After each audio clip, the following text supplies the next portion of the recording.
Stephen A. Smith was in the building for Game 4, and he joins us now from the Garden floor. So, Stephen A., this wasn't the epic late comebacks of Games 1 and 2. This was the Knicks going toe-to-toe with the Celtics the entire second half.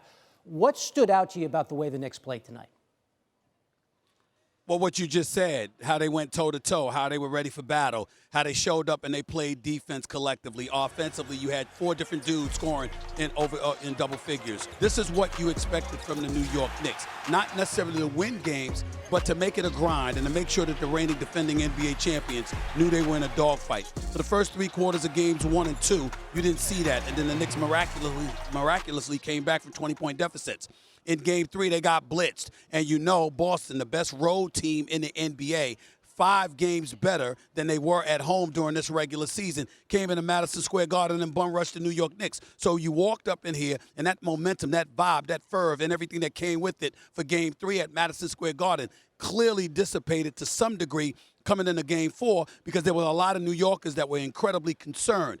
Could the Knicks beat this team? Could they avoid getting down into a deep deficit that they probably wouldn't be able to dig themselves out of? And sure enough, the New York Knicks stood toe-to-toe and battled them throughout before the New York Knicks pulled away. Despite the greatness of Jayson Tatum and what kind of show he put on, nobody else had anything that the New York Knicks couldn't handle. Collectively, they showed up, led by Jalen Brunson, the clutch player of the year, the face of this franchise, showing up and showing what a star he truly, truly is, and that's why they won this game. And now they're just 1 game away from advancing to the conference finals. You mentioned Jayson Tatum, the great game he had, and then the terrible injury late in the game.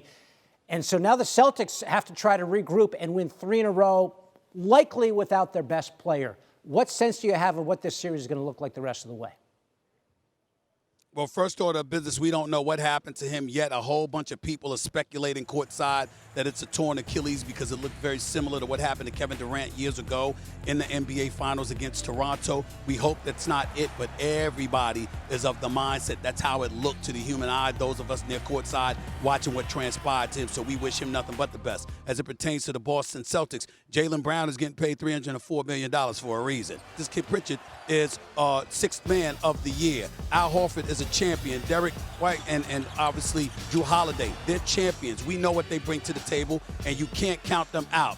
But it is safe to say that when you look at the New York Knicks right now going up against a Boston Celtics team without Jayson Tatum, there is no question that the New York Knicks should win this series. You can't lose a 3-1 series lead, even to the reigning defending NBA champions, if they are devoid of their best player. The New York Knicks, if you can't close it out in Boston, you damn sure should be able to close it out at Madison Square Garden for Game 6. That is now the expectation for New Yorkers and New York fans everywhere. I'm on